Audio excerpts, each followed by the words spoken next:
welcome to Doors and Corners, a sci-fi and fantasy film commentary podcast. I'm Brian. And I'm Zach. And every Friday, we sit down and watch a science fiction or fantasy film and give our 2 cents on its quality, production, story, and trivia. We watch the film together, but without sounds or visuals provided to avoid copyright issues. But if you do have access, we encourage you to join us and follow along.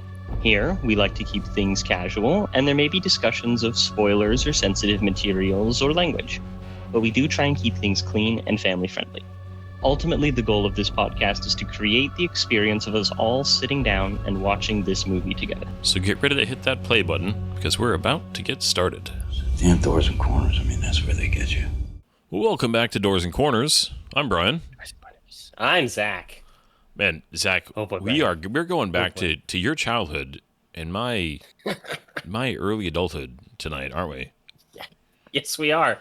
This certainly exists. This is a thing that happened. Although I will say I have a soft spot for tonight's presentation. Although there's definitely gonna be some criticisms. This, for those of you who decided to click on this without reading the title, is the part 1 of Dune the miniseries. Our very first podcast back in the day was covering Dune 1984. Followed up quickly by Dune 2001, because there's such there's such a dichotomy between the two of them. But nestled between them in the year 2000 was Dune the miniseries on the Sci-Fi Channel. Back when it was spelled sci-fi with eyes. Right? Instead of Y's. Yeah, and it was like, had a little Saturn logo. It was like actually about science fiction. Uh-huh. They were doing some stuff back then. This was one of those things. This was their first big special miniseries. Large budget, pouring into stuff. And it actually had a huge effect. It was their highest rated, most viewed program at the time. And it led to a whole bunch of other miniseries, including this movie is the reason that they greenlit the 2003 Battlestar Galactica miniseries. Yeah. So you could say that this movie changed science fiction, or led to the change in science fiction. Well, it definitely gave the Sci-Fi Channel, I think, the confidence to try some bigger things. Because, they did that. And then, near and dear to both of us, The Expanse started on the Sci-Fi Channel many years later, but before Amazon bought it. But, the namesake of our show, the books and then the excellent TV series based on that also came on the Sci-Fi Channel. Stargate lived on the Sci-Fi Channel for quite a long time. There's quite a few shows that we really adore that lived on this channel back. Is it still around? Is it the Sci-Fi with a Y? Is it still a thing, or is it all UFC stuff now, or wrestling? It technically is, but it's not really like it's not much of a thing. You know what I mean? Well, they were doing all kinds of... There's no real cultural impact. Yeah, but they were like trying so many years. There was like some Torture. I think there was like some BBC spin-off stuff, like Doctor Who adjacent stuff. Like after Stargate, there was the Sanctuary show. Didn't they do a take on the Dresden Files? I mean, they back in the day. Briefly, that was one season. Okay, but they were trying still stuff. do stuff. They did. I mean, they did Sharknado, which led through 5 movies. They're doing Resident Alien right now. That's one that just its final season. Recently canceled. It's on its final season. I don't know if it was canceled, but it's on its final season. Yeah. Alan Tudyk. I mean, it's reduced its output, moved away from like high budget TV movies, and is concentrating more on like niche audiences with contemporary genre stuff, which pretty much means just like going with the flow. Yeah, I mean, it is. Streaming just changed everything. I mean, in the 2000s, if you didn't get, because this kind of stuff was not done on the big networks, and if you couldn't get a major studio to finance your film, and then you could, so I should know who this is. Who's the guy? He did a bunch of superhero stuff, like super bad level stuff, like Blood Raven or Usain Bolt or something like that. What's his name? He was like famous for making a bunch of bad... Yeah, a bunch of bad movies, right? Like Uwe Boll. Oh my gosh, dude. He's you would, so famous for making bad movies Yeah. that their Blizzard, when they were optioning around Warcraft, he came out and said, "I love World of Warcraft. I would love to direct a Warcraft movie," and the head of Blizzard literally said, "I would rather cancel the entirety of World of Warcraft than ever see Uwe Boll touch it." but I'm thinking back in 2000, if you couldn't get a studio, a major studio to do your movie, you would have to go to somebody like him, right? Some small, European or Asian, production company and try to get like kind of a direct to DVD thing going. Mm-hmm.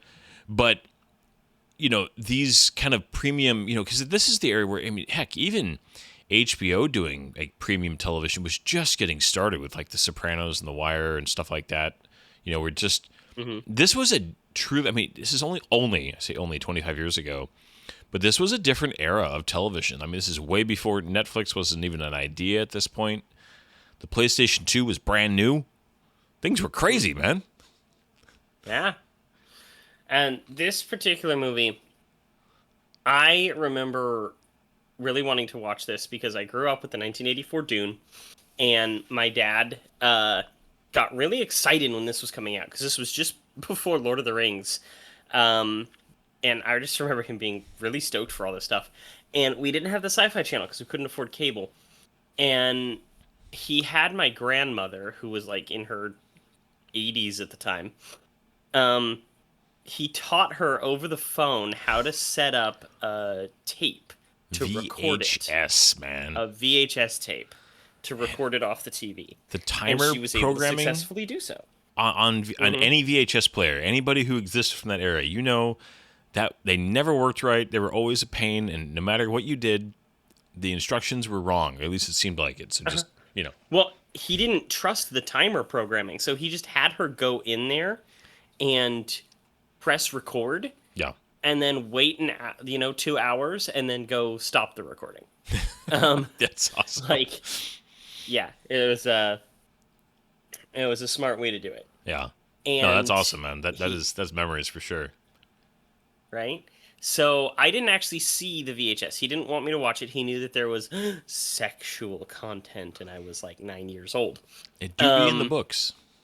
It do be in the books. But years later, I was in this phase where I was staying up really late at night and watching movies and stuff. Like, I was playing computer games and watching movies until like 3 a.m. or sometimes later. And, excuse me. Sounds like you might have been a teenager at one point. Yeah. And I would start to watch things that, I wasn't sure my parents would let me watch if they knew that I was watching it. And my dad had the Dune miniseries on DVD. He had bought that. So I decided to start watching them. And I loved it. I thought it was great. And around this time, Children of Dune was coming out, and he was going to get that when it came out on DVD. And I specifically remember finding the extended edition because he had bought that, not knowing its content. And when he watched it, he went, "Oh, I don't like this," and he just kind of put it on a shelf to eventually get rid of. And I found it, and I'm like, "There's an extended edition," and so I watched it, and I was like, "Oh, Zach, were you awakened by Johnny?" Not particularly, thank you, but I was a little bit caught off guard and a little bit shocked, and I was just like, "That's why Dad never watched this version." Come on, man! You were a young homeschool lad, the pastor dad. Oh gosh! But I'd already had my awakening by then. Thank you. No, I'm just teasing you, man. I know it. But I loved this miniseries so much, and we are going to be watching the extended editions tonight because it's the only editions we could find. Yeah. So it is not available on any streaming services. I had to say, we looked, everybody. Now, do you own this on physical media, or is this still your dad's, or did you? What happened? It's still my dad's, and I think he probably got rid of it by then. Okay, so I do own. It's sitting on my shelf. but I don't have a DVD ripper to get it on my computer. So this You don't have a DVD player? No, I have a player, but like I don't have a. No, I actually don't have a. How would I? Man, I could just plug my PS5 into my monitor, I guess, and do it that way. Yeah. That's what I was thinking about doing. Remember the PS4 that you gave me with the solid state hard drive on it? Oh yeah. I was thinking like if I could get the DVD on it, I would just plug it into that and plug it into my monitor. You know, there's like no, we don't have $25 USB DVD players, right? You can just plug into your computer. They're like super cheap. Yeah, but why would I do that if I have a PlayStation? It's a whole thing. Right You gotta there. plug it in, and it's bulky, and anyways. But no, I have a 35-foot USB cable over there. Okay, but we found this on the Internet Archive. I'm not even gonna try to hypothesize about the legality, but you know what? I've spent money on this, so I don't feel bad. Same. Yeah, but yeah, so we are watching the extended cut. I mean, gosh, we went through Conan, so I think it's fine. Yeah. But for anybody who's going to try and watch this with us, I don't know how you're going to do that. Yeah. Because it's not anywhere. Or so you're just going to DVDs, probably end up listening to us talk about this. Look it up on YouTube, guys. Just watch a couple of clips to see this thing. It's gloriously it has to be 2000. seen to be believed. Yeah. All right. This is PlayStation graphics with overacting, the most insane, like, obviously bad sets, the craziest costumes. It's crazy that they spent as much money as they did, and this still looks as cheap as it does. Yeah. But it's also, I mean, I'll argue, I mean, I really liked Denis Villeneuve's, Dune movies. If you want our thoughts, they're here on the channel. But this is the most just straightforward, faithful adaptation of the novel. I don't think it's in question. Oh, do you? By miles. Yeah. This is just a straight up, like, this is as close to, I think, as you can get of just, like, let's just film the book. Yeah.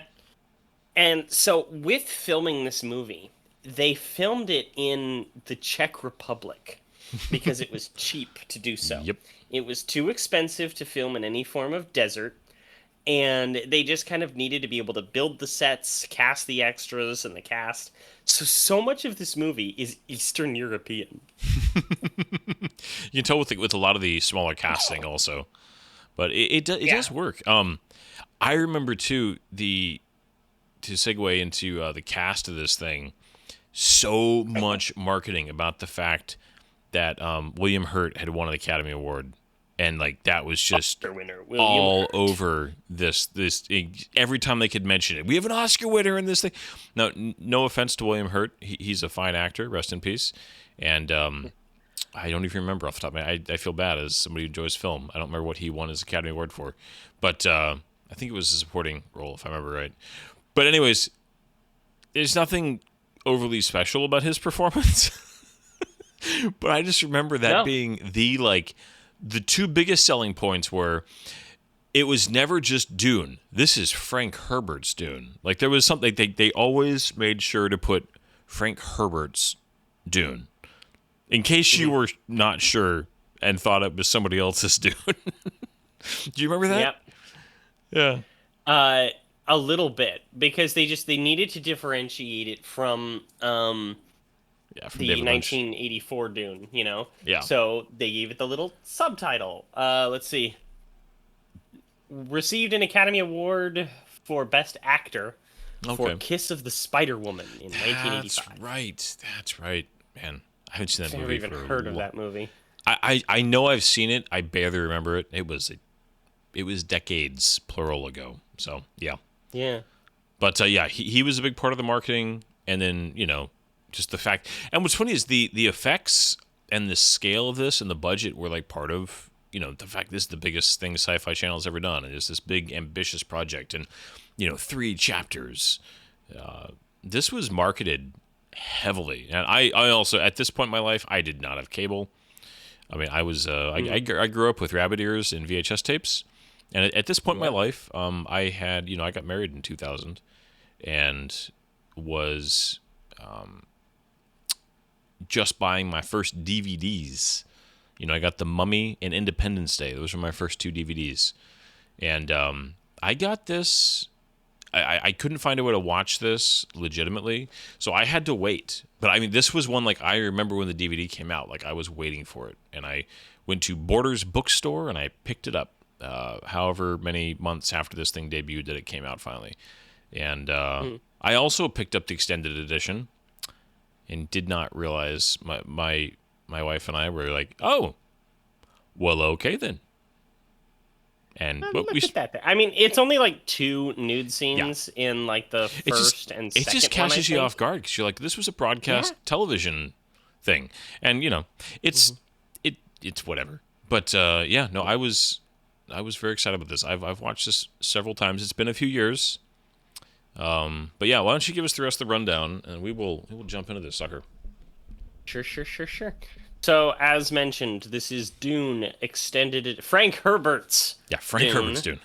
Extended Edition, the TV miniseries from 2000, not rated. This first part is 1 hour and 31 minutes long.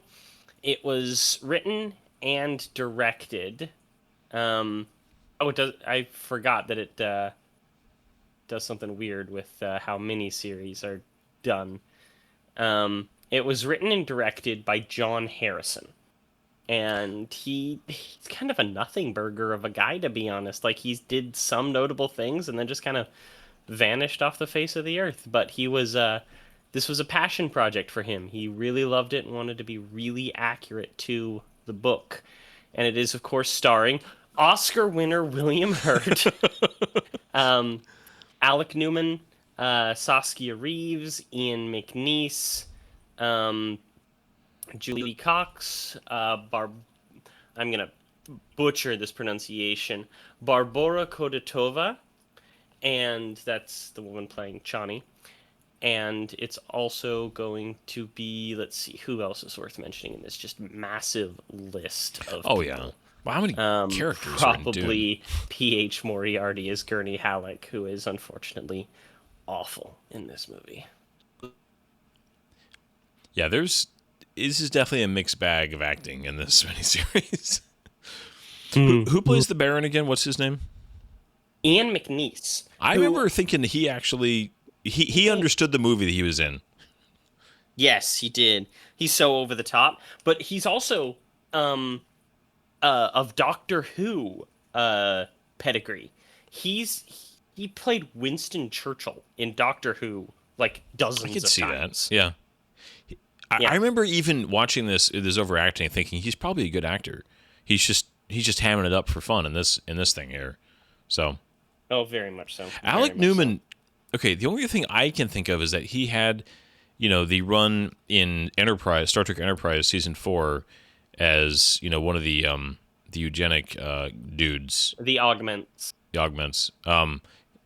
I feel like he had one or two other notable things in his filmography, right? Well, it's not just his filmography. He's made his name after this in primarily in voice acting, and especially in video games. Okay. So I would see him off and on in several other things.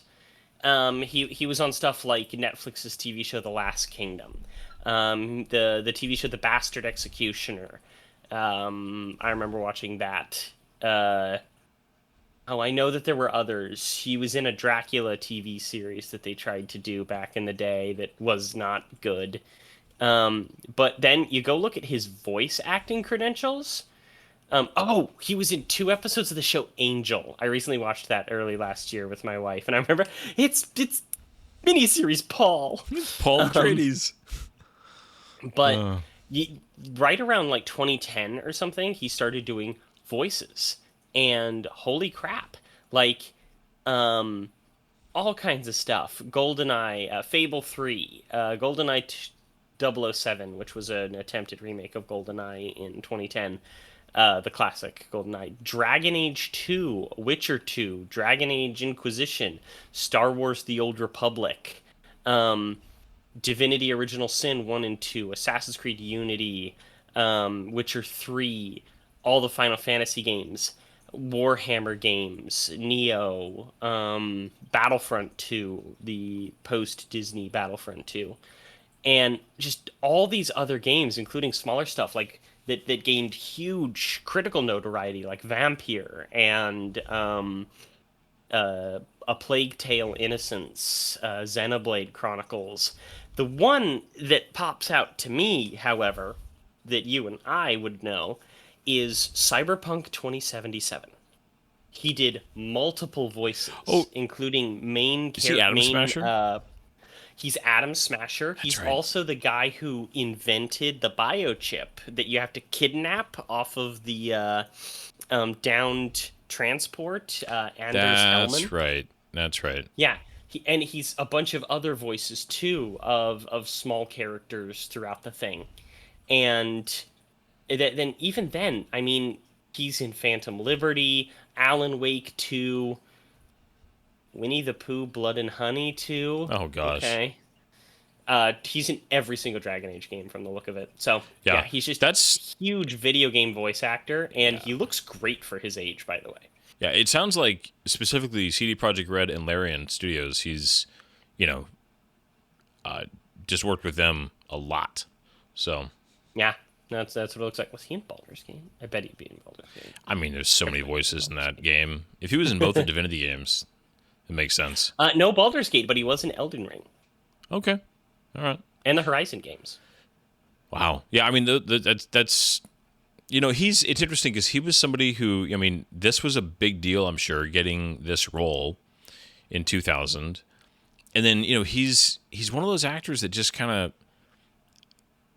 he's not like a bad actor. He just never was able to break out, It's always weird when an actor gets into that weird kind of middle ground between they're not really a supporting, just kind of character actor, but they're never going to become like a big, lead either. And so they kind of try to find their kind of, just find their place in the world. He's one of those that guys. Yeah. Yeah. Like Adam Baldwin is the one that I think of. Yeah. Well, yeah. He's like the epitome of that guy. He's amazing, though. I love Adam Baldwin. I need to too. So, but yeah, let's go ahead and we'll get this one going. I mean, this is a little different. I think, is this our first non-theatrical released episode? That is correct, sir. Okay. Yeah, we do have a couple of these in the queue. And if anybody thinks that's cheating, well, it's our podcast. So, deal with it. We watch stuff we want to watch. Just because it's a TV movie doesn't mean it's not a real movie, guys. And at some point, I'm just throwing this out there. At some point, we need to do an episode just to honor our name of The Expanse. I'm totally down for it. Yeah. So, anyways, well, it's a whole nother podcast. You never know. But, yeah, this, like I said, we're watching the extended edition, which we found in the Internet Archive. If somebody wants to just, pick this up, I think on eBay you can get this DVD set for like $10. It is... No, on Amazon, practically new. You can get it for like $12. Yeah. This is one of those that if you like Dune, if you enjoy science fiction, it's honestly worth it. For all the issues that it has, there's some real charm and just cheesiness here in a way that I enjoy, despite it also being quite rough at times. So, anyway. Quite rough is a way to put it. Oh, goodness. But unless you got something else, my friend, let's go ahead and hit that play button. Oh, yeah, I was thinking about maybe getting a manicure, a pedicure. Okay, let's go. Well, have fun. Let me know when you get back. I'll be done. All right. Did I hit that play button? In 3, 2, 1, go. Play. Oh, my gosh. Yeah, Sci-Fi Channel plays it. Okay, so technically this is the French version. They still speak in English, mind you. But all the stuff like Deplay, Frank Herbert. Even this like opening, you can tell this is like a video game.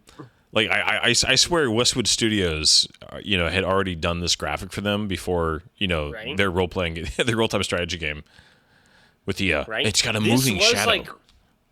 This was like the height of the Dune video game time, like the late 90s. Oh yeah. You had Dune 2 come out in the mid 90s. You had Dune 2000.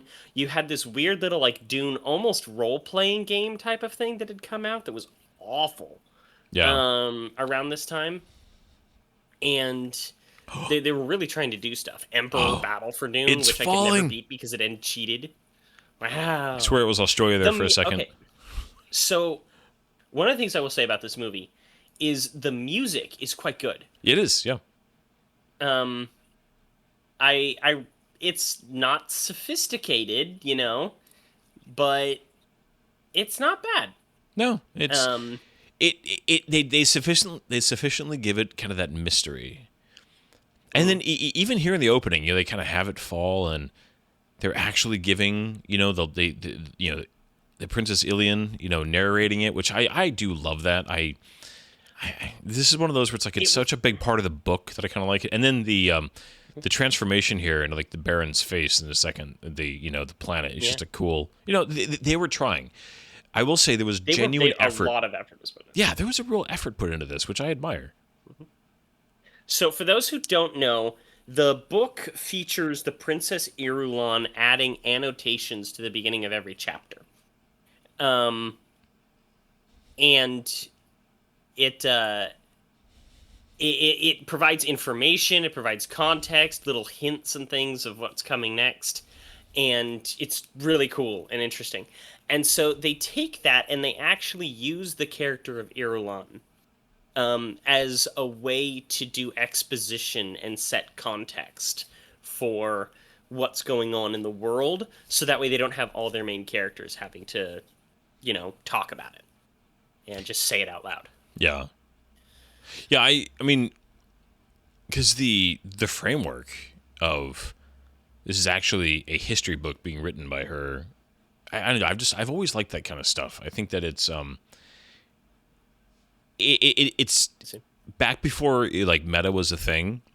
Just the idea that you're actually reading the book about these events, and you're reading a book, and so it's just, I don't know, it just adds a fun little layer to it. But yeah, we jump right to they're already on their way. Like we never are on not Arrakis, Caladan. I'm like, I knew the name. But we do have, kind of like in David Lynch's Dune, we have a much older Paul here. Yeah, but okay, one of the things every retrospective that was talking about this movie brings up the fact that, Alec Newman, he's trying, but they write him in this first part specifically to be like a teenager. Yeah. And he's acting like a teenager, and there's a petulance and a lackadaisicalness to him that he's not good at. And he's really, unfortunately, terrible in this first part, where he actually finds a much better stride later. Yeah. I do remember once he gets out with the Fremen, it gets better. At least his performance. Because he's like, Alec Newman is what? In this role, he's probably mid-20s, I have to guess, the actor? 24, 25, I believe. Yeah. Because Paul's supposed to be, 14? It took them a year to shoot this whole thing. They took as much time to make this as they made The Lord of the Rings. Yeah. That's insane. Film, I should say. Oh. The difference of a little bit of money and when you have Weta. And 2 years of lead-up time. Yeah, that's true. Okay, some of the costume choices. I mean, Jessica's wearing, just a very nice, I would call it kind of loosely Asian-inspired, formal, whatever. But the headdress on the Reverend Mother with those, like, big hair pieces coming down, I mean, that's a choice. Mm-hmm. It is. And then he's just kind of got this, like, leather drapery over the top of this uniform thing. Somebody cut off the bottom of a curtain and threw it over him.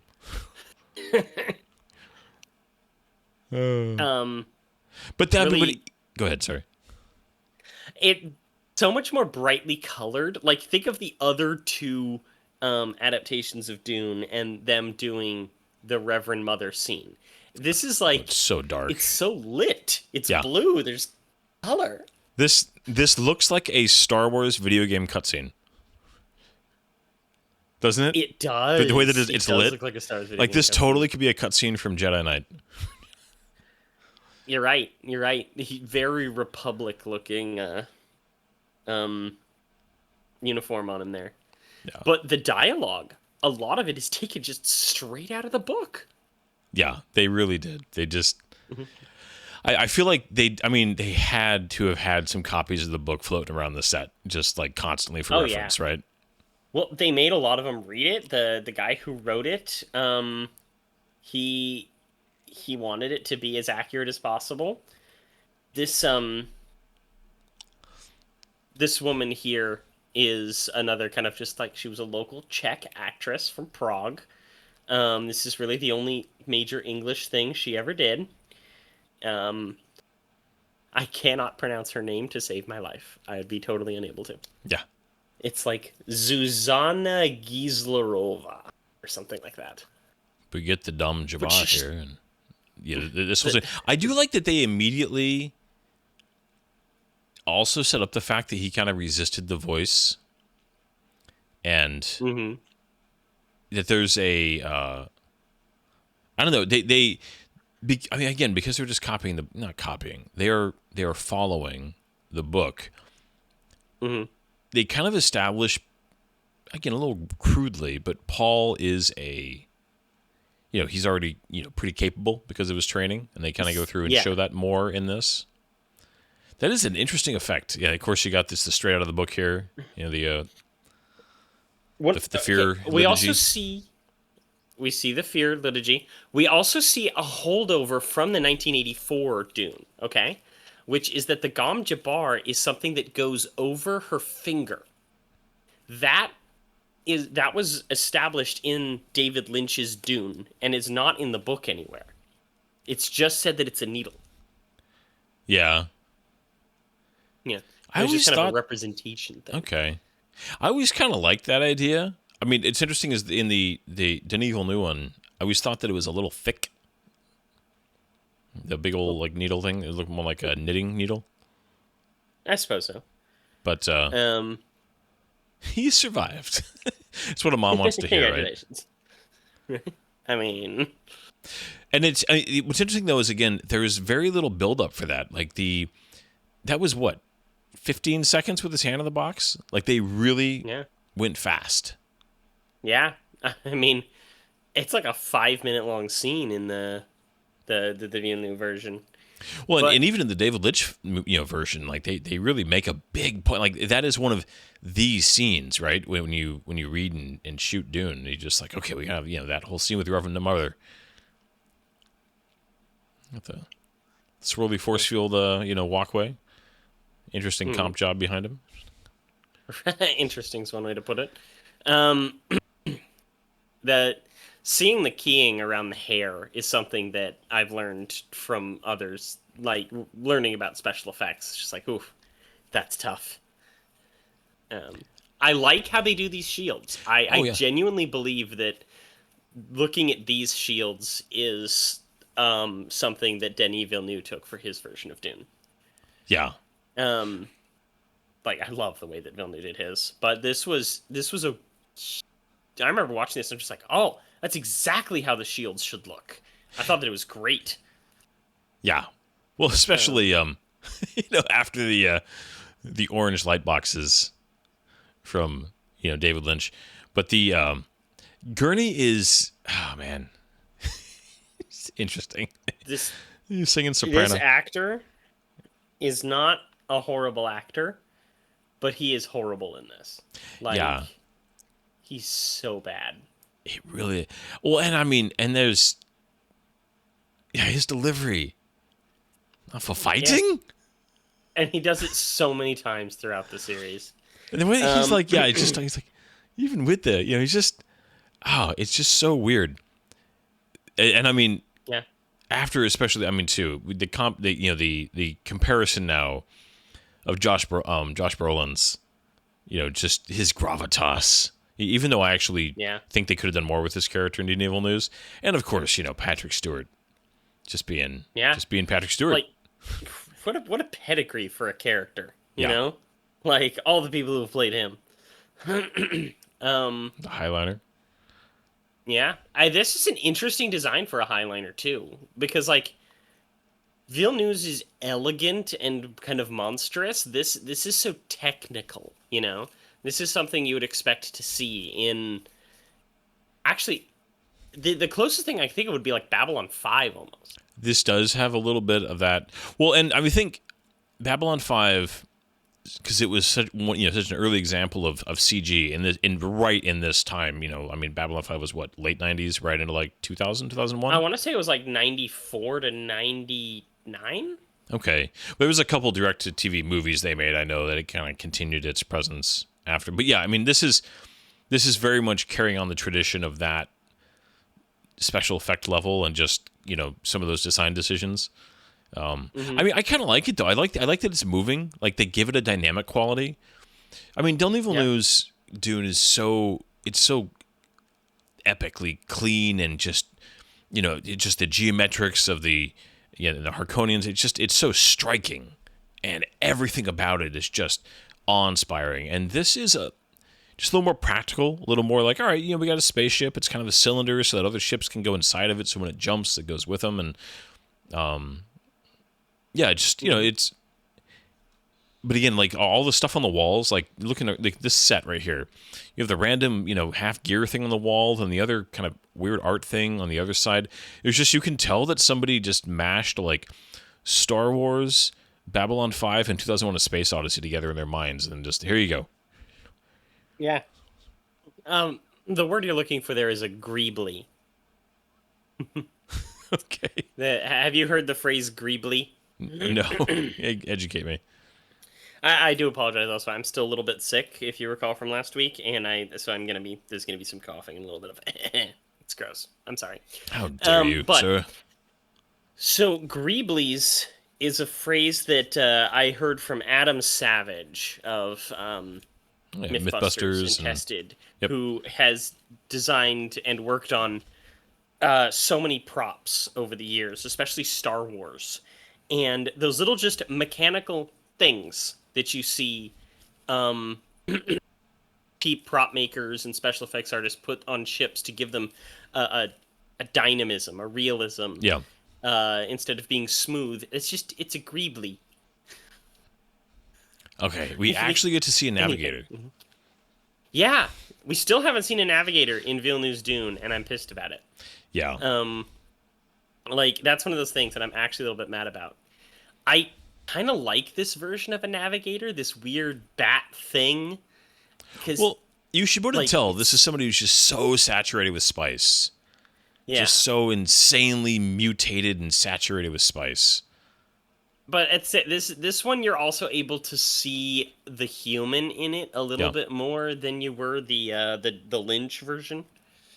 Well, I feel like the audience, if you're paying attention, you can kind of see. Okay, so he kind of sees things and kind of he's connecting 2 points.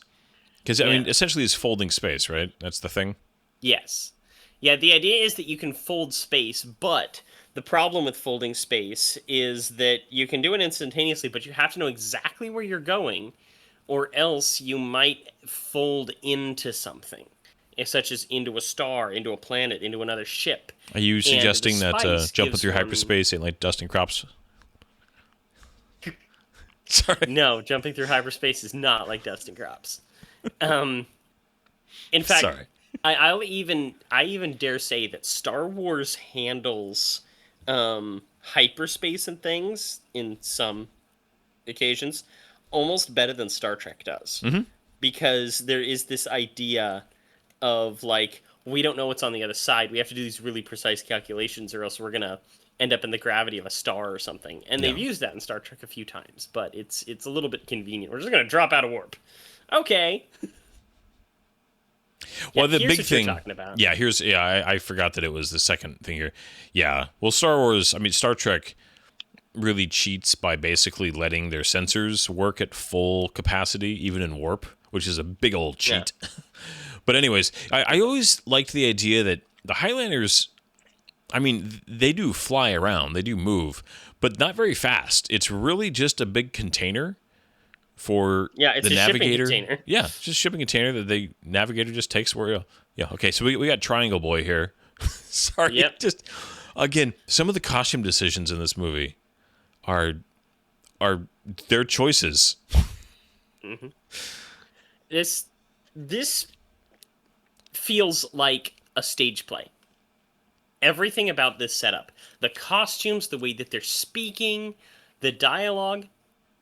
Again, this just feels like it's on a stage. Yeah. And I think that's kind of purposeful. I don't think it's a terrible... Well, I mean, as much, again, as a very straight, serious, epic take on Dune, like Denis Villeneuve did, worked really well. There's also a version out there where you do a very Shakespearean, almost old feeling Dune film that just embraces a This- lot more of Frank Herbert stuff that could also be amazing with like the same budget. You know what I mean? Yeah. This feels much more Shakespearean than the utterly terrifying version of the Baron that is Stellan Skarsgård. Yeah. But yeah, they immediately introduce Fade. They immediately introduce Raban and Piter. Piter in this is just a drop in the bucket. He's just a fart. Yeah. But Ian McNeice here, I think he does a great job. They don't shy away from the fact that the Baron's thing is like, he's a manipulator. He's very kind of what's the word I'm looking for?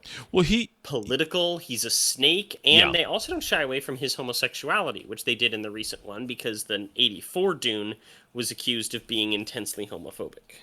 Yeah. But yeah, they're establishing that like you said, he's intelligent. He's got a plan. I mean, this is definitely a film too that explains the political situation and why things are the way they are. And that is, if I had one complaint that I genuinely wish Denis Villeneuve had done better, would have been to just unwrap. I mean, you didn't have to have massive exposition scenes, but just unwrap the galactic political situation a little bit more than he did. And, obviously this miniseries gives you all of it. All of it. Yeah. Yeah, you don't even here meet we have their the version Duke. of Duncan, Idaho. Well, yeah, Duncan Idaho. You don't even meet, Duke Leto until we get to Dune. In fact, he's not even on Caladan. They don't even. They don't show Caladan. We just jump right to it. Yeah, the only time we see Caladan in this isn't even in this, but in the sequel series, Children of Dune. Yeah. They do. One thing I will say is, Duncan's talked about. He doesn't have like an epic action scene in the books, but he's described as being a master, and they at least gave him a little something to do in this, miniseries. Again, he's kind of. They don't do a whole lot with him. He's just he's a nothing burger. Yeah. But that is where Denis Villeneuve's Dune topped the other two by far and away. Is their depiction of Duncan Idaho. They did so good, especially with how important the character is in later works. Yeah. And when they get to Children of Dune after this, they recast Duncan to somebody a little bit more charismatic, a little bit more capable in terms of acting. But, they still give him enough time to be notable in this. Yeah. His character's used as far as what part he plays in the story. Yeah. But you would never guess that this is one of the most dangerous, capable fighters in the galaxy from this scene. You would never guess that he's the single most important character of the entirety of the Dune series from this. No. But he's just kind of in and out. The next actor that they get, he's not necessarily a good actor, but he's not bad either. Yeah. Yeah. What about Jessica? What do you think of the Lady Jessica actress here? So, I actually always thought that she was kind of cool. I not that she's like phenomenal. I'm not like, but she plays Jessica very straight. Mm-hmm. And I always thought that I don't know. I thought she was one of the better performances in this. I don't know if that's what opinion is generally held on that, but she never bothered me. Yeah, she's fine. Yeah. I thought that she was a good physical depiction. Oh no, she doesn't have bronze-colored hair. She has strawberry blonde hair. I thought that she was very book accurate. She's a little bit more serene than Villeneuve's Dune. I suddenly forgot Rebecca Ferguson, who's a little bit more emotional. Yeah, she doesn't have that mystery quality of. She doesn't imbue the idea of a character who knows so much more. There is something about that she just doesn't have that quality. But she definitely plays. Her relationship with the Duke seems fairly genuine, and her love for Paul, and she plays kind of a mother. This is the kind of stuff though. telling you a little bit about this world. As much as this scene seems like, why would you spend the time on this?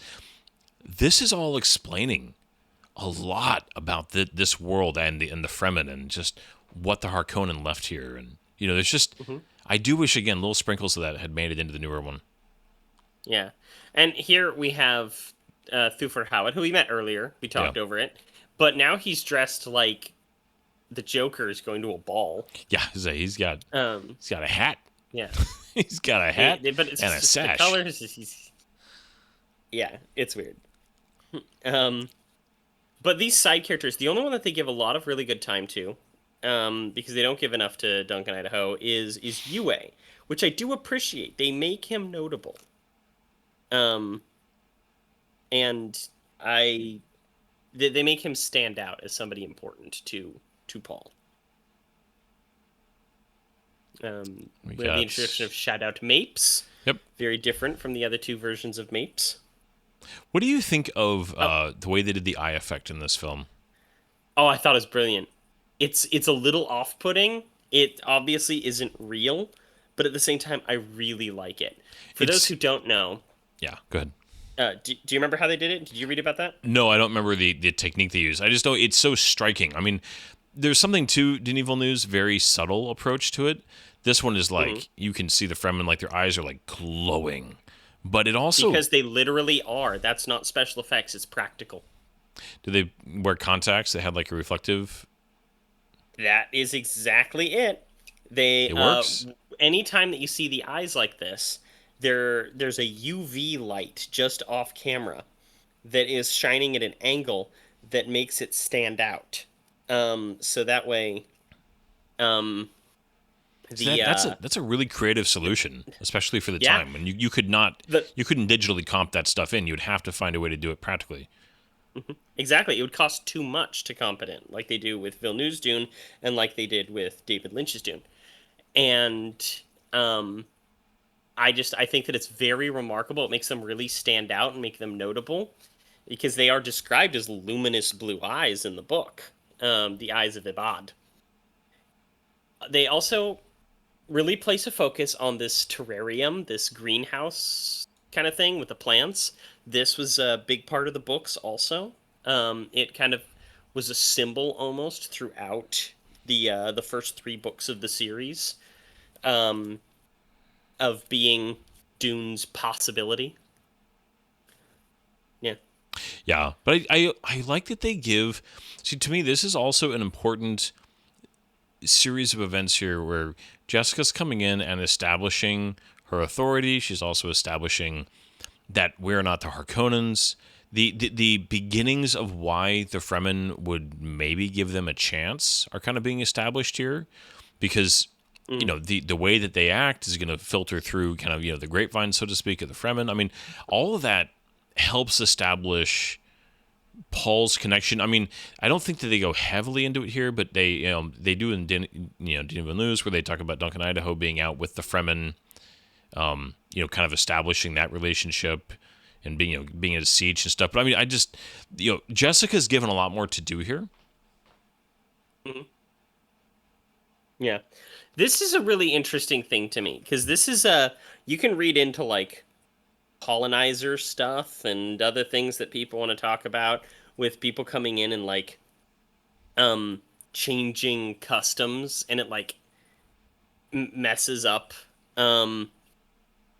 like, oh, they're trying to do things their way, and this happened a lot in the book series in general. Is this like the Atreides trying to come in and they're trying to change things for the better, but it actually kind of insults the people, Yeah, and it's interesting. I mean, in this series plays it very straight, but kind of the idea that even if you're trying to do something good, if you kind of go in without really understanding the culture that you're coming to, you can inadvertently create problems. That there is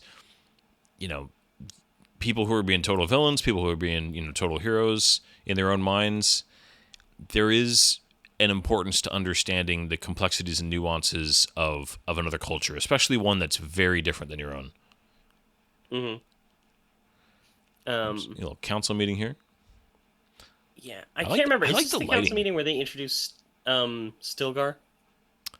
I think so.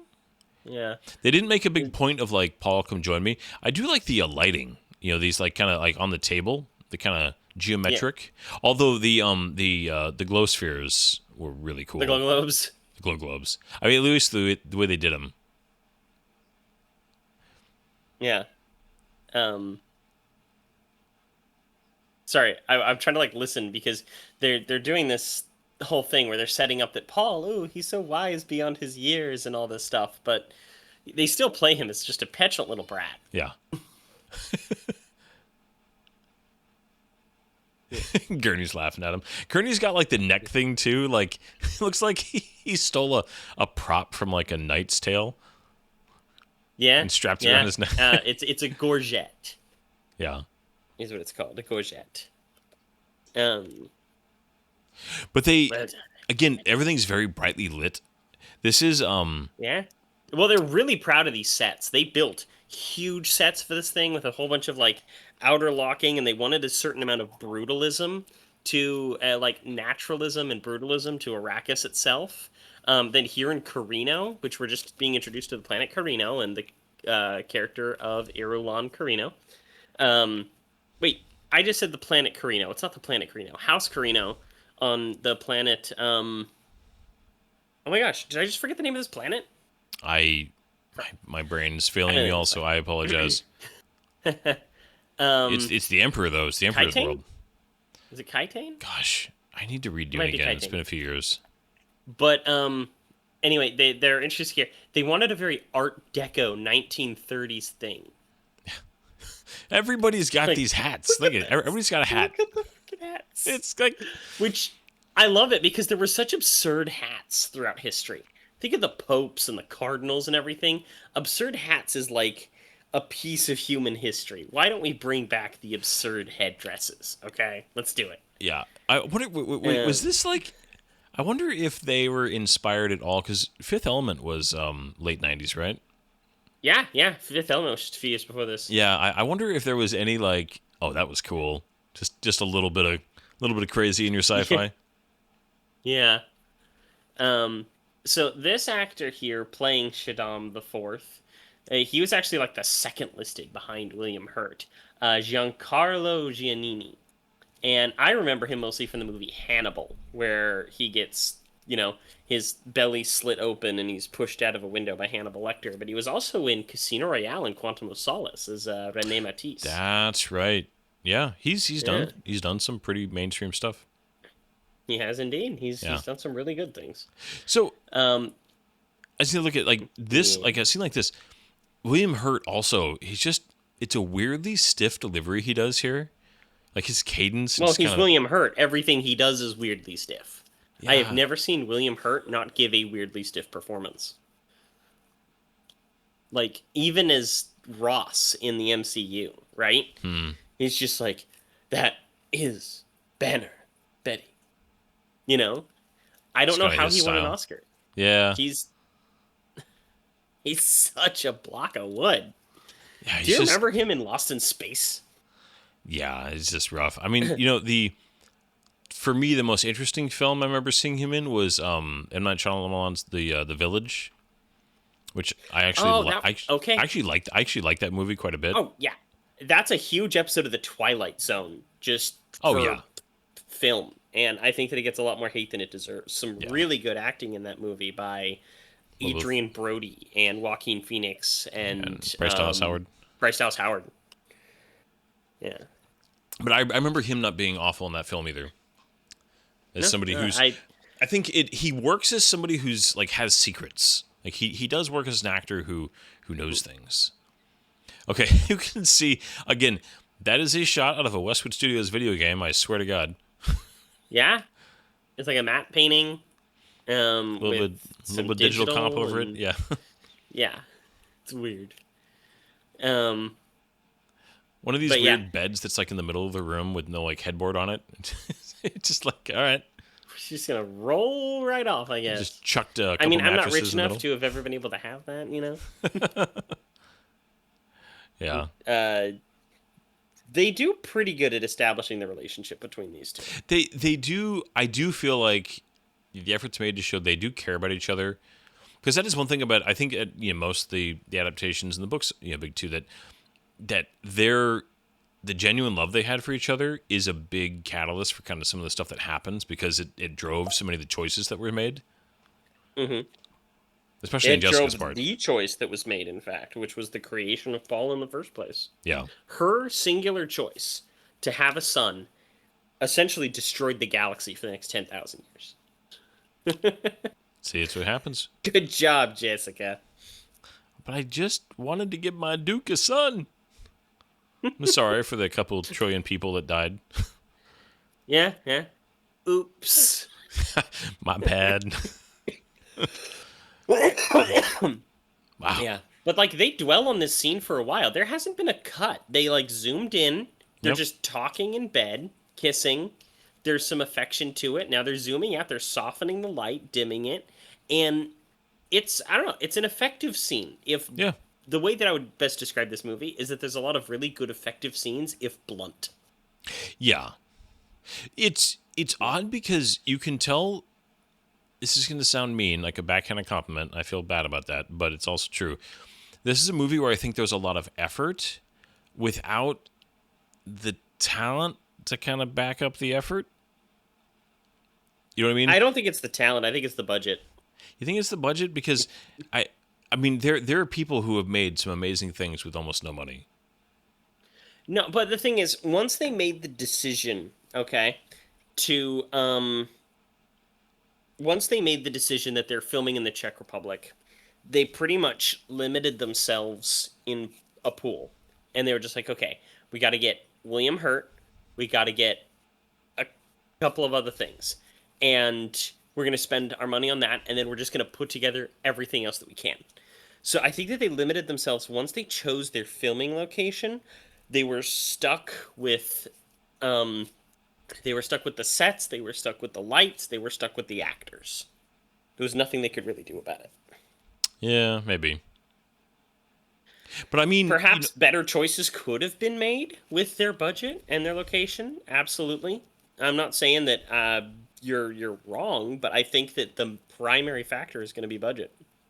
I mean, budget Look at this set. Yeah, budget is definitely part of it, but that's where I think you have somebody who's like, okay, so come up with like this kind of shot would be cool. This kind of shot would be cool. But there is the great directors throughout history are the ones who can kind of put it all together in the right way to keep it interesting, and they understand how to stitch a bunch of interesting ideas, kind of pulled from other ideas together, to create something that really feels cohesive. And this does feel like they went to the Czech Republic, built some cool sets, and shot a play. And there, I don't mean that in a disparaging way, but there is that element to the whole thing. Yeah. I mean, to be fair too, a lot of these, you notice throughout this whole miniseries, there's not a lot of cuts. Like a lot of these scenes, they just sit here and let the actors talk. Like they were there in the bed scene or in the council scene. They might do one, shot, like, kind of, a different angle, or get a little bit different coverage, kind of reaction. We're talking, really basic filmmaking stuff. But like right here, again, this whole thing, just one scene of the two of them talking. Just very, very straightforward. I never noticed that. They do just kind of let them go, don't they? Yeah. I think there's nothing wrong with that. But like you said, it is shot from somebody who took... I think this is somebody who had some... saw a lot of movies that they're like, okay, well, there's an idea. But a lot of... And it makes sense with the actors they got. A lot of them would have taken their inspiration much more from stage than from sets. I also think that there's an amount of influence from Joe Dvorsky's Dune. I need to watch the documentary on that. I heard it's good. Yeah. Well, the director of it really liked it. The director of this really liked Joe Dvorsky's Dune, but also the director of photography was originally hired to do Joe Dvorsky's Dune, but he left the project to do Apocalypse Now instead. And he was asked to do this one because he always wanted to do Dune. Okay. Yeah. But so the guy who The cinematographer that did Apocalypse Now did this? Yes. Wow.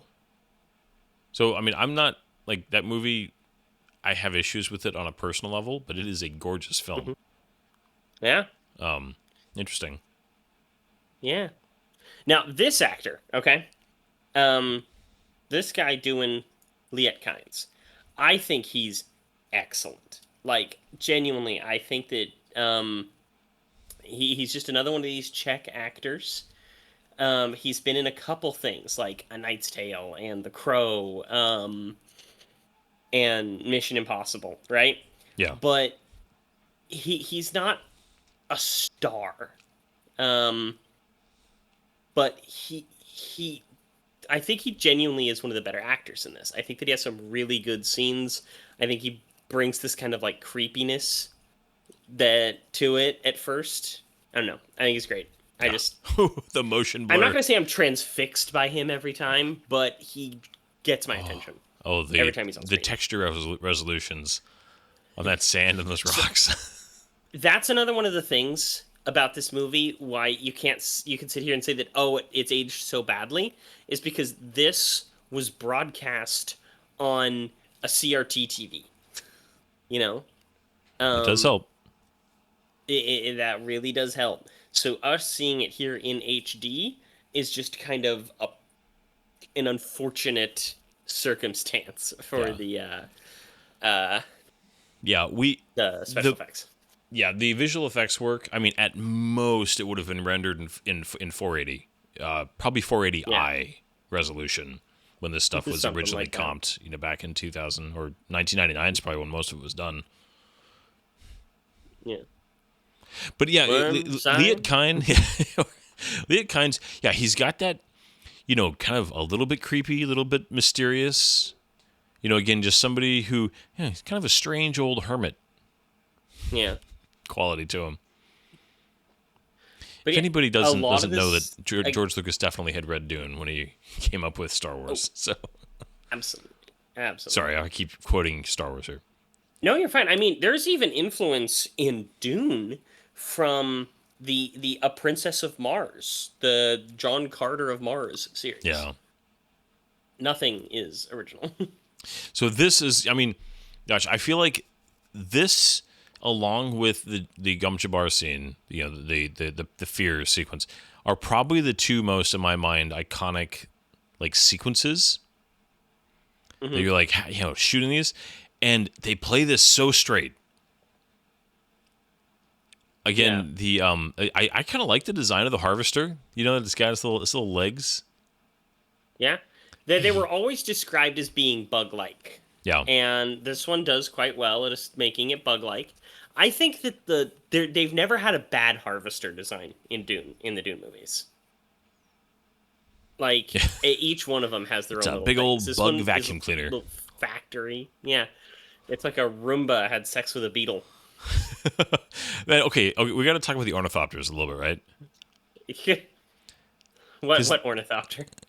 To say, they're like insects, right? They really look like they're bugs, like flies. They look like flies, or like wasps or something. Not a wasp, but like a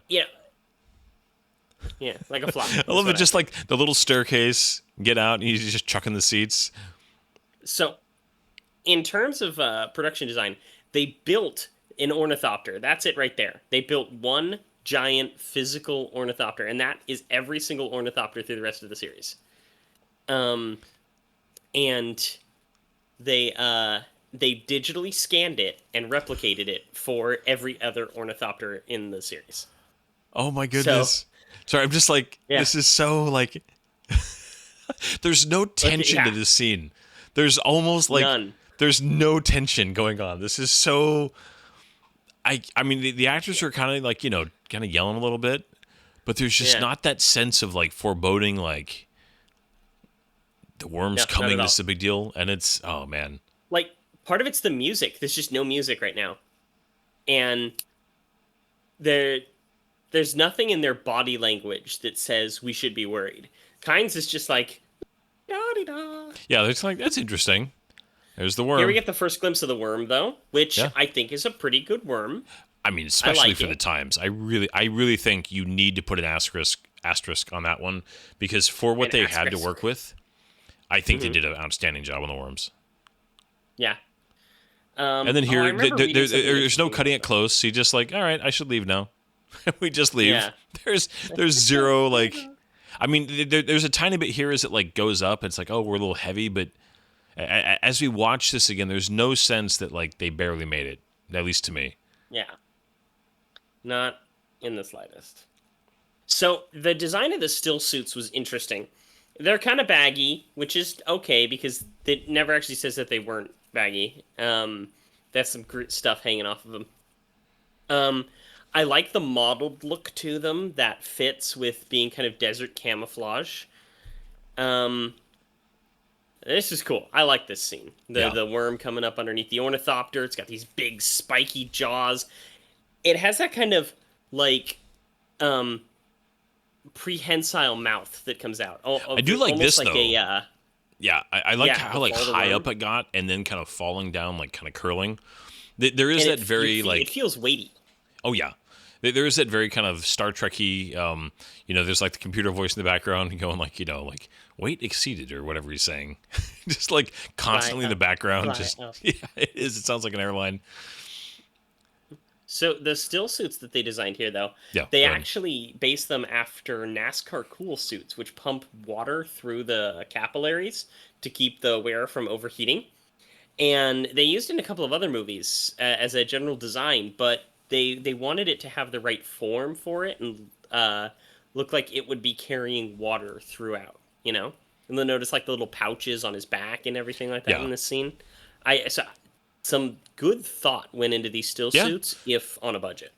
They also look like something that wouldn't be atrocious to wear. Yeah. Like, they look like the actors wouldn't just be hating them. So right? Like in the David Lynch Dune. Oh, my gosh. Oh, those things looked awful. I love this. Is like the most casual public tram ever. Just like, we're just, going along at like 10 miles an hour, just kind of checking out the city as we drive through. Yeah. They have to be able to show those sets. But again, one of the things that this movie did so well that the other two didn't is showing the life on Arrakis outside of the palace. Because that was completely lacking from Villeneuve's Dune, and it will always make me angry. Like, show me the people living in the city. Show me the Fremen way of life. How do they actually, do things? Yeah, I will argue with anybody that they could have cut all the Caladan stuff in Dune Part 1 down to 10 minutes and used all that time to establish more of what was happening here in Arrakis before you had the Harkonnen invasion. Yeah. And it would have design for freaking Kidi Prime. I feel like this is so industrial. Yeah. It's an industrial with a little bit of Klingon thrown in.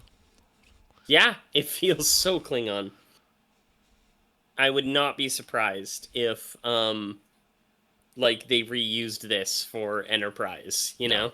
They also really got a deal on some red light bulbs somewhere, and they just wanted to use them. They have, dude, the stark colored lights in this thing, okay? There was a previous scene with Jessica just sitting at the bedside before she talked with Dr. Yui, and she just had this green light on her. And they do that throughout this miniseries.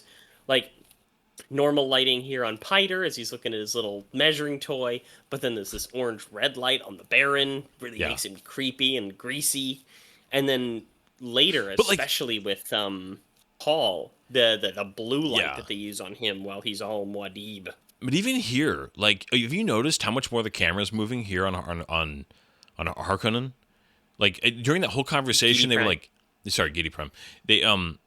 They were actually moving the camera around while they were talking, having a little more, a little bit of Dutch angle going on at one point. It's just there's some this is shot way more. You can tell they're kind of trying to make it a little more unnerving, a little more.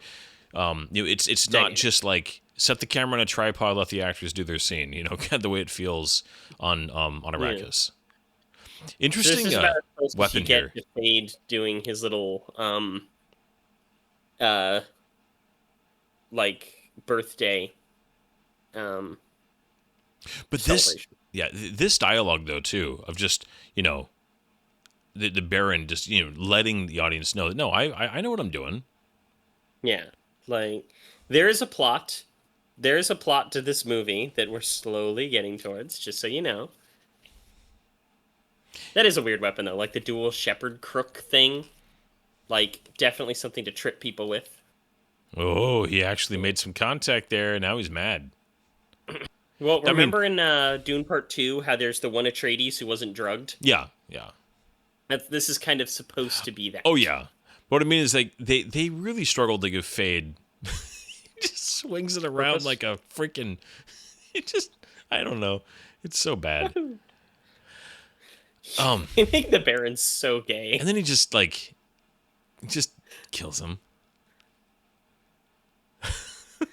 Like... He's gross.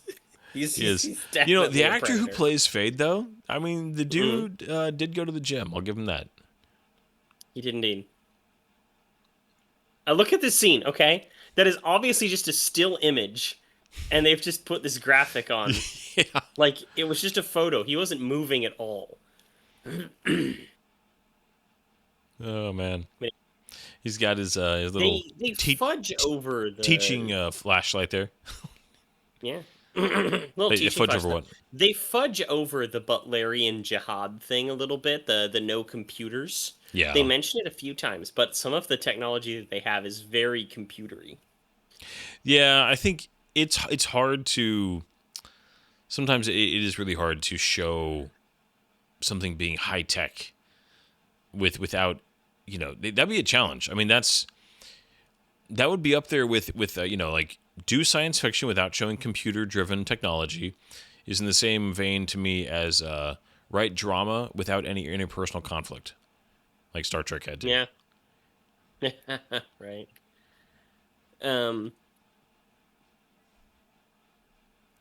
I don't remember this scene for some reason. I'm like, I know that I've seen this, but I don't remember this scene. Yeah, it's just another, just giving, Paul,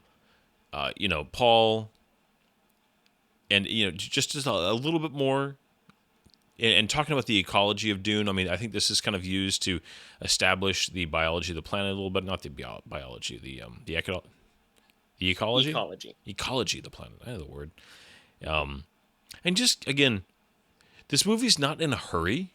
We are 40, we're almost coming up on the hour mark, and we're still just kind of establishing the players and the setting. Mm-hmm. There hasn't been any, like... We had the worm thing, but there hasn't really been any action or excitement, We had that. I mean, you kind of had your little fight there with Fade.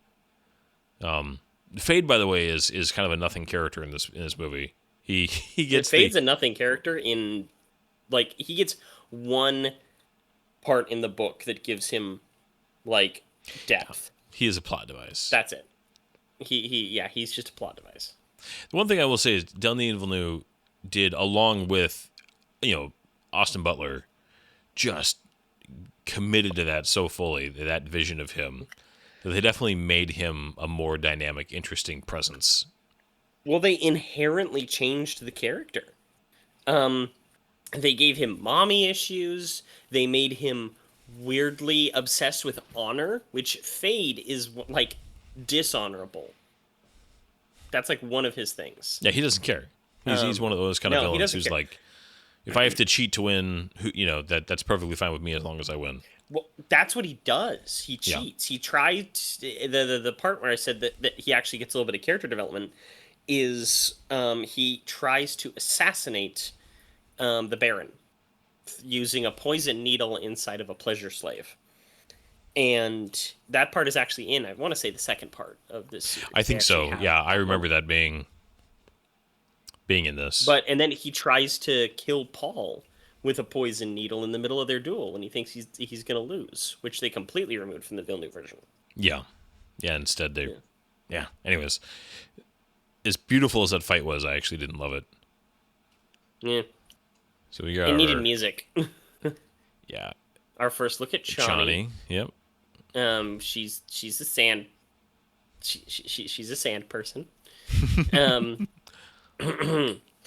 But it's the too dream dangerous with the sand people. sequences We'll have to wait till morning. are interesting. Sorry. I'll shut up. Well, her face was made of sand, and now we have William Hert's face made of blood, and it's so scary, isn't it, Paul?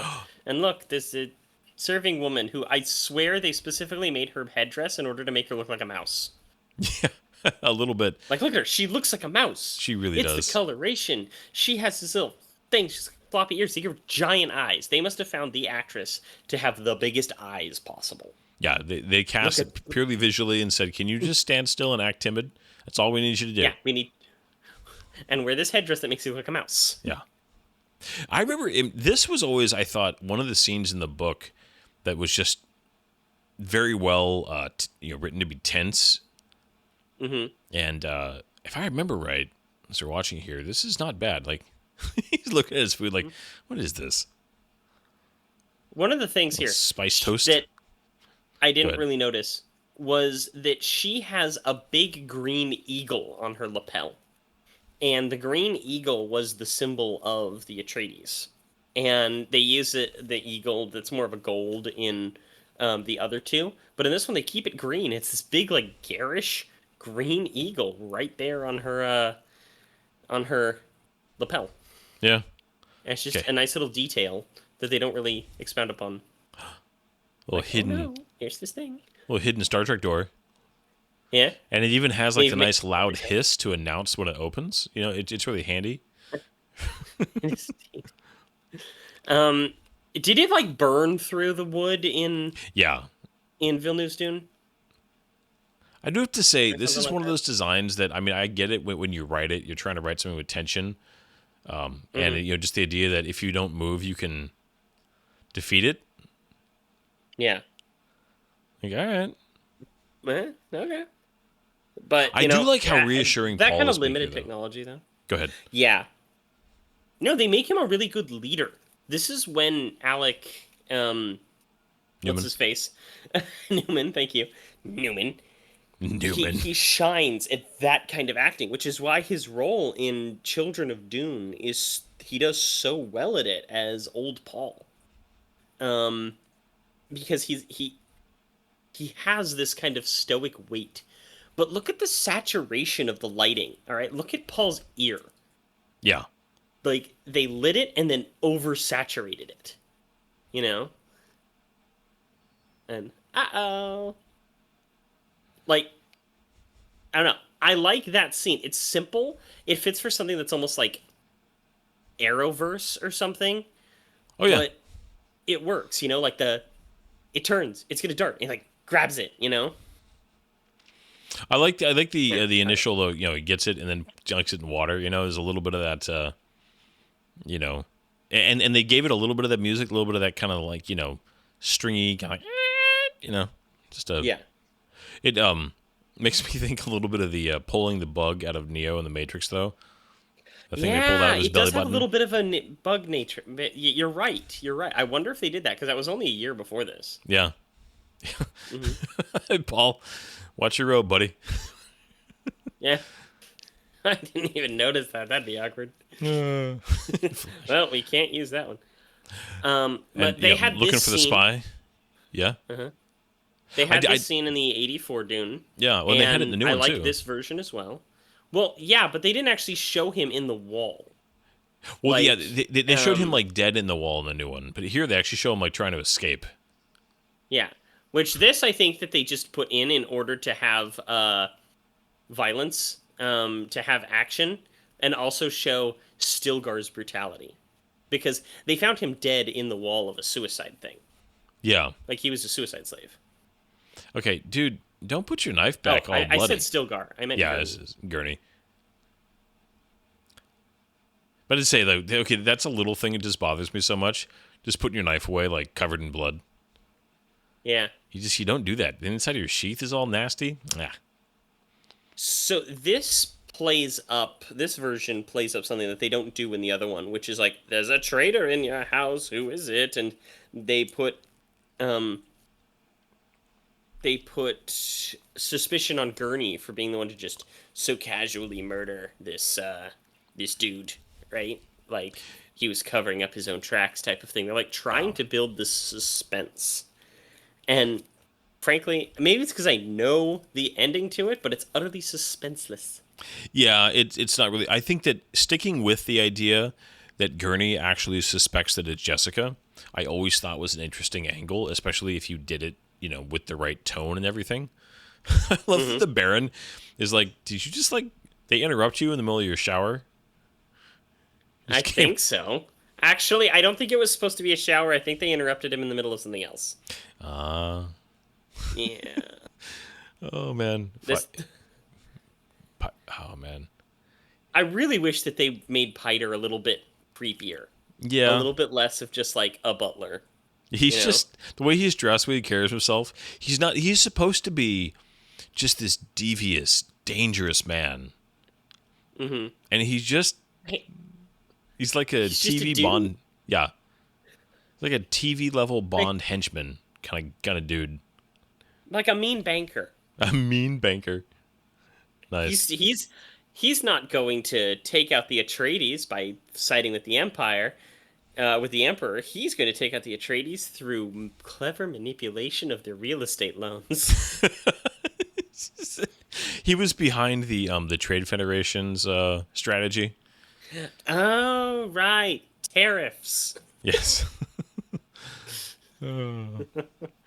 I will say the design. I love the design in Dune Evil News of the main city just being kind of low and in the rock and just looking like it's just been sand beat for millennia. Yeah, it's like a turtle city almost. Yeah, which really just makes sense. This really does look like a video game structure that was just plopped on the sand. Mm-hmm. Again with the costumes here. I was looking at the like the chest piece, and then Paul's kind of white. He's wearing like some kind of sci-fi version of like a Marine's dress uniform. Almost okay, and also he has this belt buckle. Not a on Marine, the sorry. thing. Navy whites is what I meant to say. I was gonna apologize say- I apologize to any Marines. Navy whites is what I meant to say.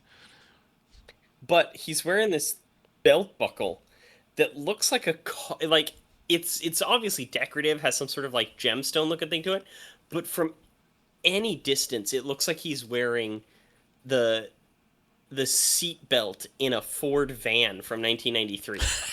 He really does, doesn't he? Oh, Yeah. man. And just these odd little shoulder lapels. But I do like that they give a lot of scenes with Leto and Paul. Yeah. I think that is important to any Dune adaptation, and something that all three of them I think have done quite well. They did, yeah. No, I think that it's in Dune Evil News version. I mean, one benefit to having so much Caladan, and I do think that Oscar Isaac and Timothée Chalamet are both fantastic actors, and they really did establish just the weight of their relationship, and the whole just again the Duke. It was important to establish, and this is I think Denis Villeneuve's version did this best. He was a good man, like he really was. Just unfortunately, but because he was a good man, he was how easily manipulated, I guess. He was a good man, so that made him popular, and that popularity made him a target. But his nature doesn't really work for this type of political scheme. No, I mean but he was just because he did the right thing and he tried to. He wasn't unintelligent, and he did realize that this was a dangerous trap essentially, but he also I think one of the things He didn't know about how to get out of it. Yeah, he wasn't capable of truly acting in a way that was contrary to what he believed was right. Yeah, and 'cause that all three of the adaptations talk about how he, at the core of his being, just wants to run away with Paul and Jessica and become a renegade house out at the edge of the universe, just kind of living in exile and scraping out a living out there. Yeah, but that his downfall was unfortunately the fact that he was just a good man who felt the weight of responsibility and wouldn't run away from it even though he wanted to. And it's just a shame to have, that used against him by the Baron and the Emperor and the Bene Gesserit and so many of the players, right? Man, these guys. Mardukar. Oh, it's so painful. And then the butterfly Right? princess. She's actually really good in this movie and in the other one. In fact, she had an effect on me. Like, I think that she's genuinely has some really good acting moments in this series, but they made her such a presence in this and in Children of Dune that I saw both of those before I read the book. That I was actually really disappointed of Irulan's portrayal in the books because they make her such a good mentor and ally um, to the Atreides family in these movies. Yeah. Yeah. All right, we got the dinner scene. And I just think she's pretty. She is. Yeah. Well, the banquet here is something that was left out of all of the other ones. All of the other adaptations. But it's one of those key sequences, and I mean I get that it's a challenge to shoot an interesting dynamic dinner scene, but man, when they're pulled off really well with good dialogue, I'm not saying that this is an example of that, but you can really, because the best exposition is from a scenario where it feels natural, and people talk while they eat, and a formal dinner is very much a thing. So like, having a dinner be the scene for a bunch of just information given out when it's shot well and film and I'm sorry, scripted well, can really be like some great stuff on film. Yeah. Although Irulan was not present in the banquet, but they use her to hold the dialogue of multiple other characters as well as making some up for themselves. But, like. They make Paul and petulant again, though. They just... And petulance. It almost, like, ruins the scene. It does a little bit. That's, I mean, I'm not holding this up as a good example of doing this scene, but I'm just, like, imagining how well Denis Villeneuve would have filmed, just a really tense, layers on layers on layers, plans within plans within plans, dinner scene with a bunch of political rivals and stuff. I think you could have done it, and it would have been, it could have been cool. I think you're giving Denis Villeneuve too much credit. I love Denis Villeneuve. Don't get me wrong. I think they're giving him too much credit because he very famously hates dialogue. No. Have somebody else write it. Yeah, but it's like you almost need this combination of like Villeneuve's eye with Tarantino's writing almost, which those two hate each other. So yeah, they do. I was about to say, can you imagine if you had like Villeneuve and like Fincher working together? Fincher. David Fincher, like that guy knows how to shoot dialogue, right? Oh, what's the name of that freaking West Wing guy? Aaron Sorkin. Well, yeah, you go to like the Social Network or what he did with like Steve Jobs, I mean just the ability to just like make people talking really interesting. Yeah. Like, anyways. Oh man. I wish that there could be better collaborations. I get that having too many cooks in the kitchen will ruin a movie. Yeah. But I wish that there was the ability for people to put aside pride and their own type of stuff like that to be able to create something in tandem to where you could have like, oh, I know that I directed huge movies like Social Network and Steve Jobs, but I'm going to put that aside and be like specifically script and dialogue and then work with somebody else that has a really good eye so we could create something that's like beautiful in so many ways, but also incredibly deep and all that stuff. But yeah. Again, it's probably a too many cooks in the kitchen situation. Yeah, and most really of the guys working at that level, this whole thing, that whole it's most of those guys. They have the power and prestige to be kind of masters of their own, choices and stuff.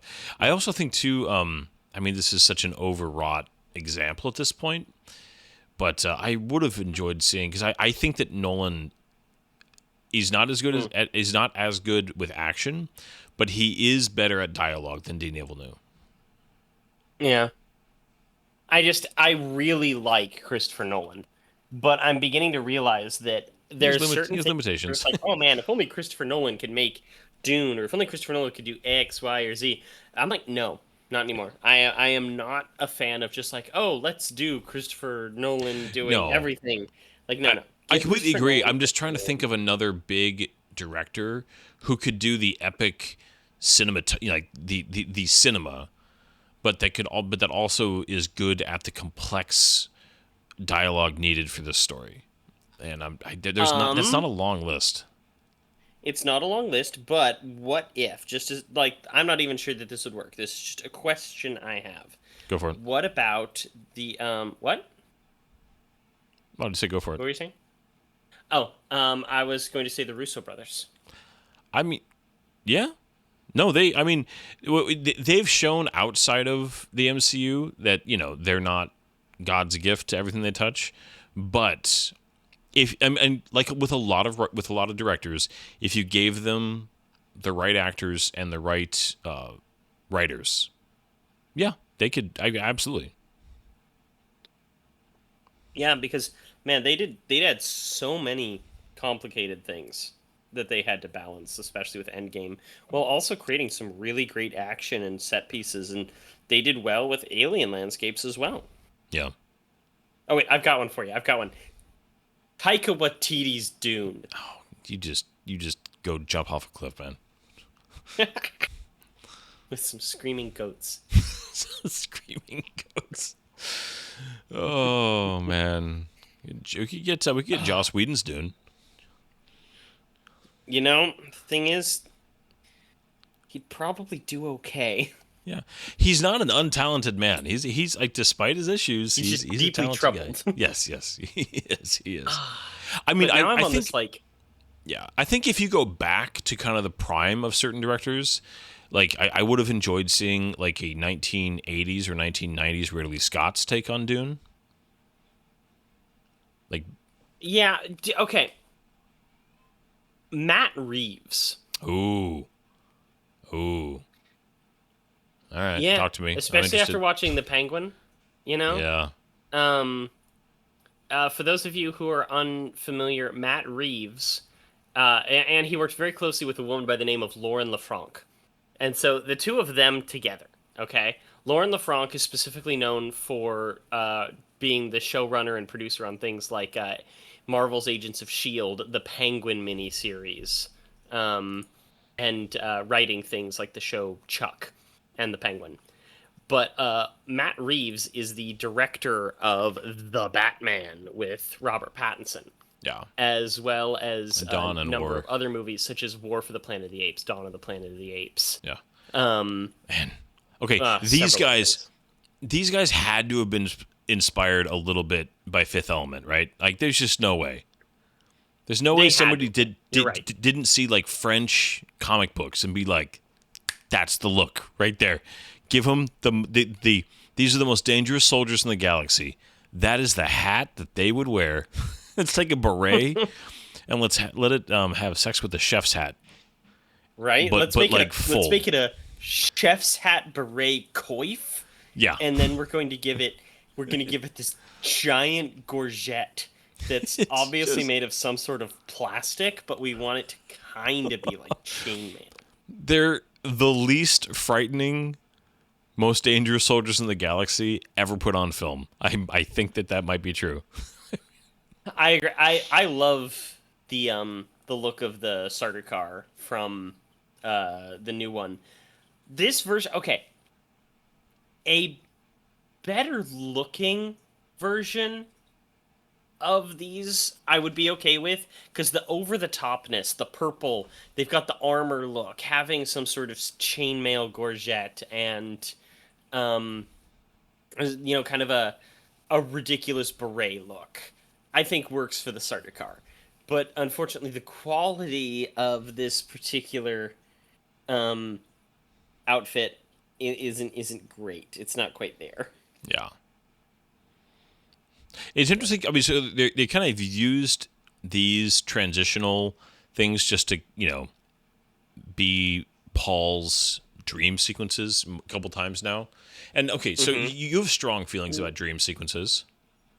Yeah. How does this rank in the plethora of dream sequences on film? I think these are fine because it's important to Paul's character, which I get that a lot of dream sequences are important to the character, but they are also building. Every single time there's a dream sequence, there's a new portion to it. It's revealing something. um, more with each one. And so I think that it kind of works.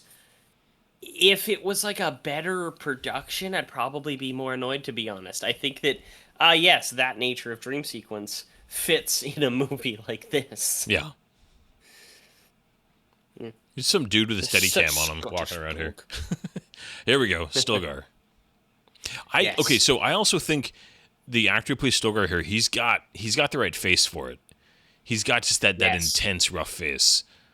And he looks weathered, and he's got the depth to his eyes. I was so sad when the actor didn't come back for Children of Dune, because the actor that they got was just this kind of generic old man who's like a little bit too boisterous for Stilgar.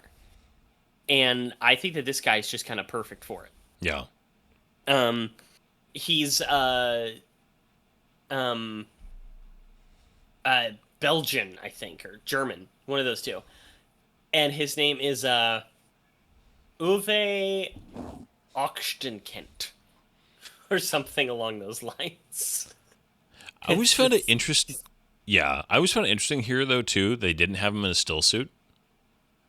He's just wearing, like... Don't have him in a still suit?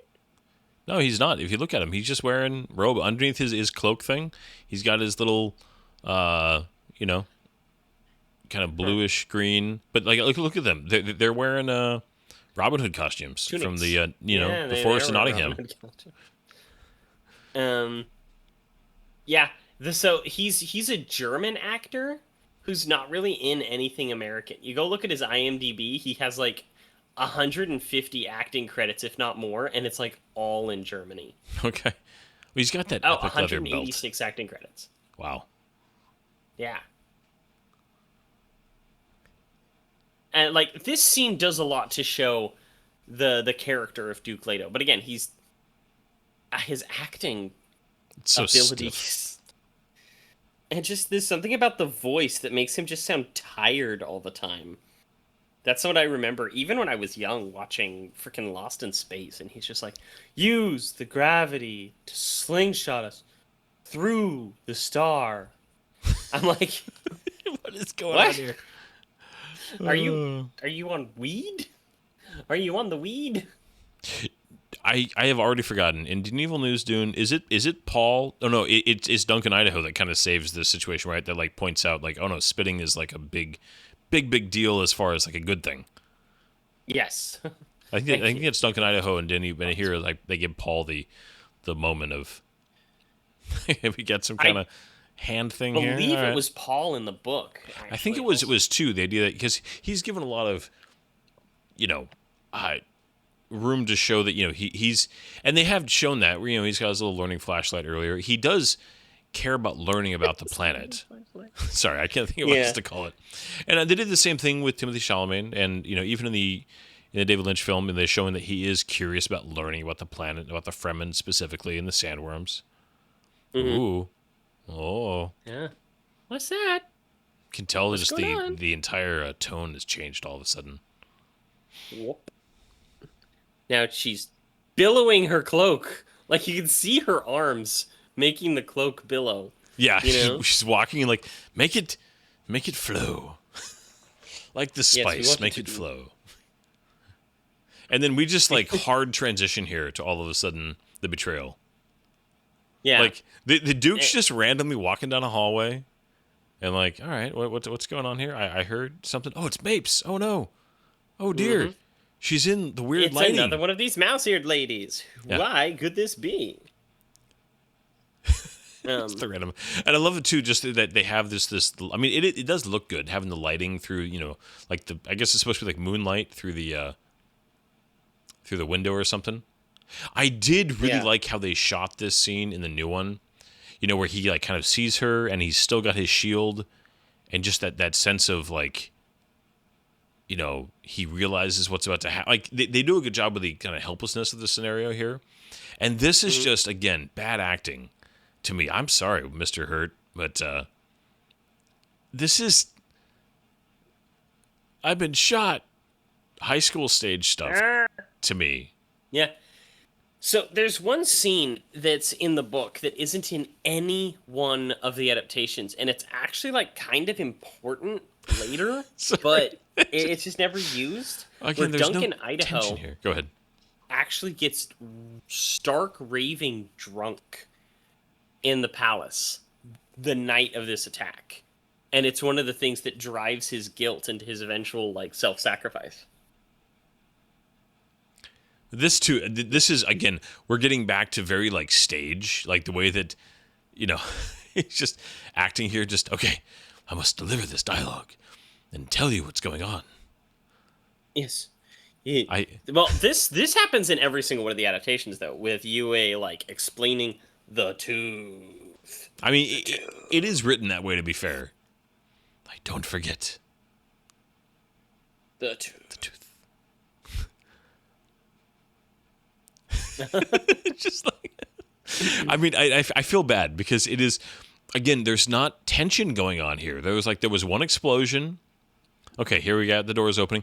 But Oh, well, I mean, the entire attack on House Atreides here is like 4 minutes long. It's super short. yeah.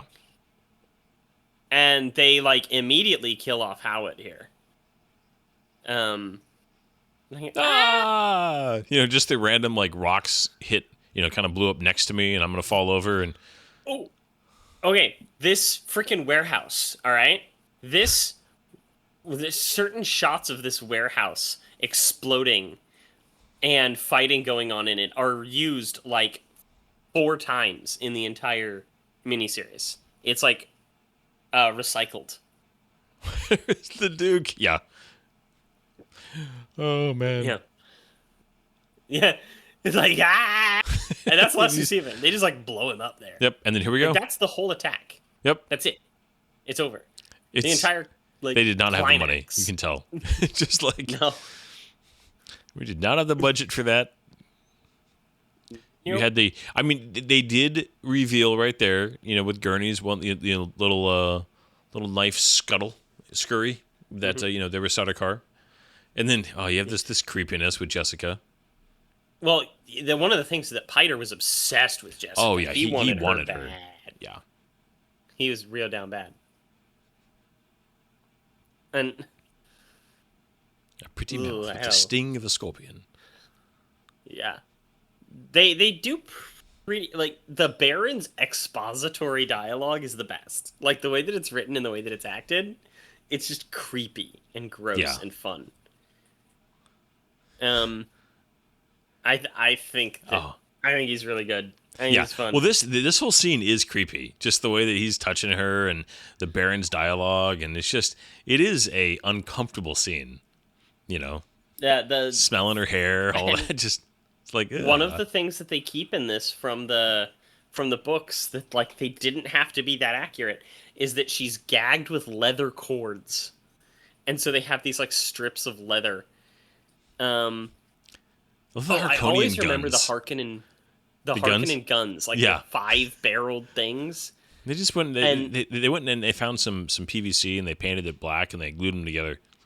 No, it's not PVC. It's like that black metal tubing that cheap furniture's made of. Yes, the IKEA frame of my bookshelf. Yeah, it's good. Exactly.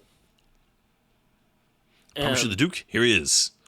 Just like he's Dr. Yue, who's obviously supposed to be Asian from the way that he's described in everything, and they just have this little mousy, bookish, and again British guy. The leather shoulder pieces, they love them in this thing. Yeah, it's like hanging. It's like a poncho with like, I don't know, the leather collar and everything. And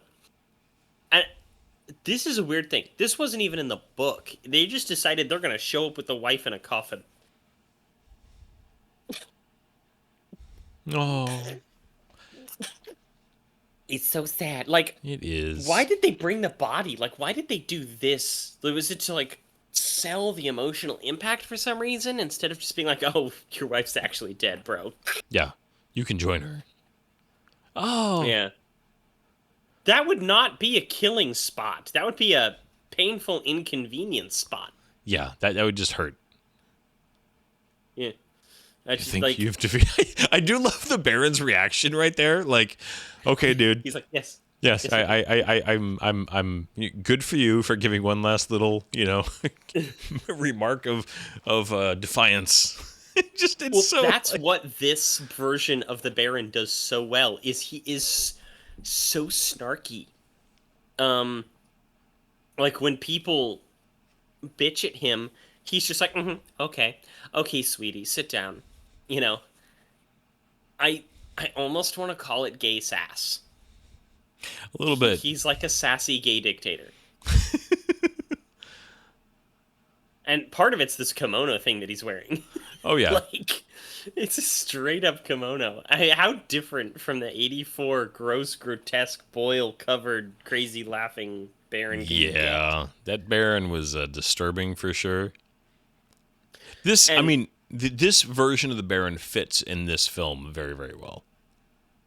He does. I really like how he actually presents himself and acts and delivers his dialogue. Like, he's so boisterous. This is my bita vendetta. Yeah. I love it. I think it's great. He's going for it, yeah.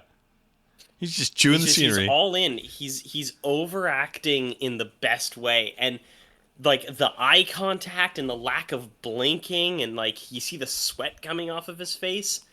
This is the dedication I want out of my actors, even on a cheap ass production like this, right? I love it.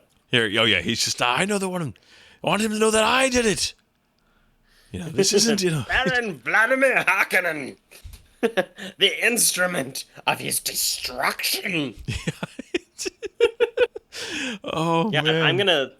I'm a dungeon master for Dungeons and Dragons, and I'm going to make my next bad guy for my players based after this guy. I forgot how much I just love watching him perform. Oh, and then the tragedy of you did it too soon. No. And like this is one of the only scenes where you actually see the Baron like floating. But again, the comp is like rough around his sleeve and stuff. It looks like it's sliding into the floor. Just like okay, right? He almost he talks to the camera here. Yeah, he totally talks to the camera here. He looks straight at the lens. Atreides is dead. Who are you talking to? Weird moment. Yeah. Like he's up in the corner. He looks at the corner, and yeah. Also, we totally skip over the whole thing with her using the voice on the people in the ornithopter like the others. They're just dumped in the desert. In the desert. Here we go. It is funny. For as much as this is a pretty accurate adaptation, they do really skip a few key scenes. Like that scene wouldn't be expensive to shoot, and it really does show some development dynamic between the two of them. Mm-hmm. Yeah, they do immediately show Paul kind of taking a lead here. Yeah, and one of the things here is that this moment shows one of the great failings of this series, which is the portrayal of Arrakis. Arrakis needs to be a character in and of itself, and in this, it's not. It's just desert, and it doesn't even seem like hot desert. It's just desert. This scene, just two actors in front of a green screen reacting to... just when they turn it and they turn it around here in a second, it's just like they could only run about 5 yards before they have to cut to a different scene. Oh my gosh! Like, look at it. It's so bad. It's so bad. Like for those of you who can't see, they're running away from a green screen. Oh yeah, badly lit, trying to act, and they can't. And you can tell this is a soundstage as somebody went out to Home Depot and got some, some bags of play sand and dumped them on. I'm like, come on, we got to do it. You say that, and you're not wrong for saying that, but they trucked in so much sand. Yeah. I mean, they did try. Broke the soundstage. Okay, I know I'm being a little mean, but it doesn't look looks good. So cheap. Yeah, and it's that same backdrop. Like, if you notice that scene where Duncan comes out of the ornithopter to be like, "Hey guys, come here," it's the same exact set and lighting and everything as the scene from previously when it was the worm attack on the harvester. Yeah. Like the same. Here we have the caves. This cave set is repurposed and reused and moved around so many times. Yeah. Throughout the series, like they just keep reusing the same set. It's like watching Star Trek. I Like just about to the say 60s this Star Trek. really does feel like we're watching, the original series all of a sudden, just with slightly better lighting. Yeah, I was gonna say they use the lighting as best they can, in this, to really differentiate the scenes in the caves, and I respect that. It's not perfect. It doesn't necessarily work, but I respect what they were trying to do. This ring, by the way, ugly ass ring. it's just so The only thing that would be good for is punching people. yeah. This ring with the pyramid on it. Oh, instead of a seal, it should have just been a seal. Yeah. The ring did look really good in Didn't Evil News, dude. Yeah. Okay. One of the things about Kynes in this is that he always gets a little bit too close to people when he's talking, and it obviously unnerves them because they always back away just like a step. Yeah. And it works. It gives you this unconscious creepy. Yeah. I mean, But, this is the big epic, I mean, man, if you compare this sequence, and if we went and jumped into Dune Part 1 right now, and watch this same I'm sure there's sequence. a video on YouTube. I'm sure there's a video on YouTube, like, comparing the deaths of Duncan, Idaho. There's not a soul alive that wouldn't sit there and say that Villeneuve did the best by Duncan, Idaho. Oh, yeah. Well, and that was, If we anybody talked just about heard it. a crash through my microphone right now, it's because I dropped my copy of Dune that I had in my lap. Nice. Well, you have a cool kind of foil hardback that Barnes & Noble did a couple years back, right? Oh, yes, but that's not the one I just dropped. I have a beat-up version that literally got lost in the mountains once, and I found it again. And it's my special version that I'll keep forever. This, right here. It's Okay. yellowed and weathered. Here you go. Yeah, this is the death of Duncan. They just blow him up with a missile. And Bye, then Duncan. Yeah, that's it. I mean, and apparently the entire siege, we get Kynes later, but of course the Harkonians actually have like kind of glider jet things. Yeah. They do try to Well, make this sequence, has a little bit, they do try to get down to the canyons. I mean, again, they're doing the best they've got with what they have. This, Yeah, I feel like in Independence Day. yeah, I feel like they get an A for effort here. Mm-hmm. That's very, like, Red Alert. You Yeah. know? Oh, yeah. Kind of CG. Like, look at it. It's just, But Well, I played this. I played this level in Rebel Assault. The sound effects are hyped up a little bit more. Yeah. This is It's not bad. this is that level though in Rebel Assault where you're flying the T-65 the I never the played it. T-15. Yeah, I used to shoot. No Womp bigger than rats. Womp Rats. I used to shoot with my old T-15. Okay, if you've never at some point, it's like $2 on Steam. You should pick up the first Rebel Assault and just for like giggles. I think I have it. I bought like an entire humble bundle of like every Star Wars game on Steam. Yeah. And So here we I go. have it. This is a really good place, though. I mean, like, this was a good transition point to go into the storm and be like, ooh, what happens next? Yeah. And I like that shot, that slow pan around of his face. It's half lit, half in the total blackness as he's doing the litany against fear. Yeah. It's good. And then getting, the princess again. And the good. ending of each part, the saga of Dune, is far from over. She has a great voice, okay? She does, yeah. I fully admit I had a crush on her when Aw. as a young man. Like, watching these movies, and, like, I thought she was pretty. I liked her voice, all this stuff. I actually didn't care for Chani, even if she's the one we get the nude scenes with. Well, we get, with the princess. Oh no, it's the handmaiden or whatever because she gets that scene with Fade. Yeah, That's a little spicy. she doesn't do anything No, spicy, though. no, she And, which is good. no, that is good. Um, You don't need that. But yeah, the actress, her name's Julie Cox, and she's done other things, just not a lot. Um, like I want to say she was in one of the Neverending Stories, I think. Oh gosh, was she? Yeah, Neverending Story 3. She was the Empress. Oh god, So she kind of took over from the other two movies, which I yeah. do not think I ever saw. I saw 1 and 2 for sure. I saw the first one multiple times when I was a kid. I don't think I ever saw 3. I think by the time 3 came out, I was kind of past that series. I can't fully articulate my reason why. Okay, I despise the Neverending Story movies with a burning passion. Okay, I'm kind I of hate indifferent on them, but go for it. I hate them. There's just something about the way they're made, the way they're acted. I tray you. The weird freaking dog dragon. He's a luck it dragon. visually repulses me. I Aw, can't stand it. Zach the hater. I am. I am the hater. Come at me, bro. It's all right. But yeah, so that was part 1. Part one. You know, I mean, the thing is, with all the criticisms we had, I would still like. I mean, I'm enjoying this. It's fun to watch. It's just. Same. I also too. I mean, I think a lot of this comes from, and we both were raised with similar tastes when it comes to our parents.